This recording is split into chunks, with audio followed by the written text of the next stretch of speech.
39 വർഷം മുമ്പത്തെ കൊലപാതകം പോലീസിനോട് ഏറ്റുപറഞ്ഞൊരു പ്രതി.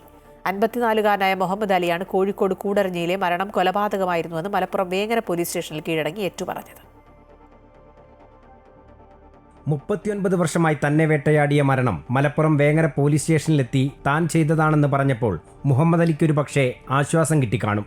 എന്നാൽ ഇതാകട്ടെ കോഴിക്കോട് തിരുവമ്പാടിയിലെ പോലീസിന് ചില്ലറ തലവേദനയല്ല ഉണ്ടാക്കുന്നത്. സംഭവം ഇങ്ങനെ: 1986 കൂടരഞ്ഞിയിലെ ഒരു തോട്ടിൽ മരിച്ച നിലയിൽ യുവാവിനെ കണ്ടെത്തിയിരുന്നു.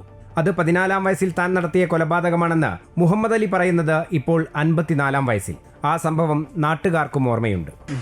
സ്കൂൾ വിട്ട് കഴിഞ്ഞാൽ ഞങ്ങൾ പിള്ളേരൊക്കെ കൊണ്ടുവന്ന് എനിക്കൊരു 8, 9, 6, 7 വയസ്സ് 8ഒക്കെ ഉള്ളൂ. അതിൽ നടന്നു വരുന്ന വഴിയാണത്. എനിക്കൊരു 26, 27 വയസ്സൊക്കെ ഉള്ളപ്പോൾ നടന്ന സംഭവമായത്. അതൊരു വലിയ ഓർമ്മയൊന്നും കിട്ടത്തില്ല, അത്രേ ഉള്ളൂ.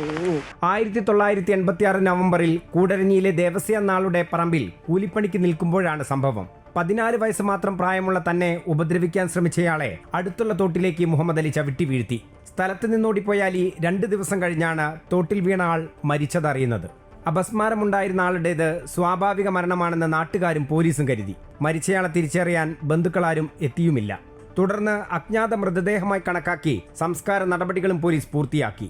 ഇപ്പോൾ മുഹമ്മദ് അലിയുടെ വെളിപ്പെടുത്തലോടെ ഇനി മരിച്ചത് ആരെന്ന് തിരുവമ്പാടി പോലീസ് കണ്ടെത്തണം. മുഹമ്മദ് അലിയുടെ മൂത്ത മകന്റെ മരണവും 2ാമത്തെ മകന്റെ അപകടവും കഴിഞ്ഞപ്പോഴുണ്ടായ കുറ്റബോധത്തിൽ നിന്നുമാണ് ഇപ്പോഴത്തെ ഏറ്റുപറയൽ. മുഹമ്മദ് അലി റിമാൻഡിലാണ്. അമൃത ന്യൂസ്, കോഴിക്കോട്.